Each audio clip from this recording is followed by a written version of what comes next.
최덕신 변호사의 법률 체크. 이 시간은 엄주 측정 거부와 공무집행 방해라는 제목으로 간단하게 자료를 정리했습니다. 엄주 측정 시 도주하는 피고인을 추격하여 도주를 제지한 것은 적법한 직무집행인가 하는 것이죠. 엄주운전 사고는 치명적 결과를 낳기 때문에 점점 엄격하게 처벌되고 있는 실정입니다. 엄주운전 현행범으로 잡힌 경우뿐만 아니라 술에 취한 채 자동차 등을 운전했다고 볼 만한 사유가 있어서 경찰 공무원이 엄주 측정 요구를 거부한 경우에도 처벌하고 있습니다.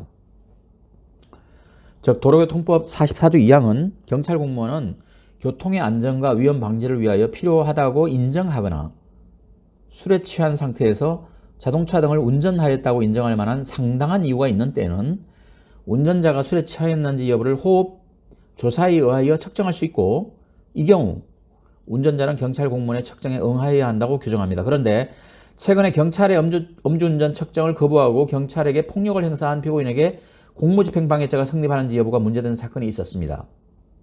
경찰관은 112 신고를 받고 현장에 출동해서 만취한 상태로 시동이 걸린 차량의 운전석에 앉아있는 피고인을 발견했습니다.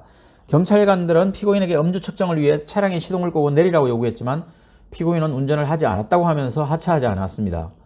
경찰관이 하차를 계속 거부하는 피고인에게 지구대로 가 차량에 설치된 블랙박스 영상을 재생해 보는 방법으로 운전 여부를 확인하자고 하자 피고인은 명시적인 거부 의사 없이 차량에서 내리더니 곧바로 도주했습니다.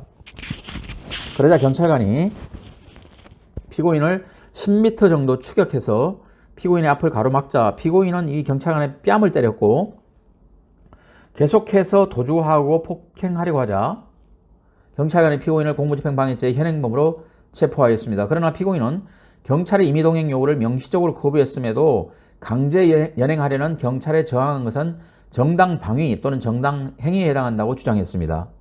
원심은 경찰관이 피고인에게 엄주 측정을 요구한 것은 도로교통법 44조 2항에 근거한 적법한 직무집행이고 정당한 이유 없이 이와 같은 엄주 측정 요구에 불응하면서 경찰관을 폭행하였다면 공무집행방해죄가 성립한다고 판단하여 유죄를 선고했습니다.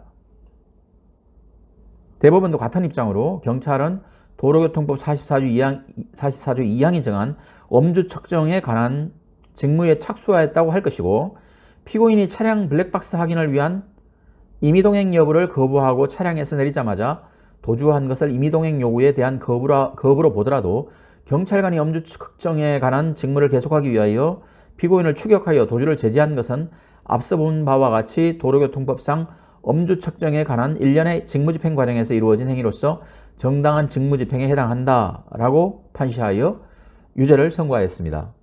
이상입니다.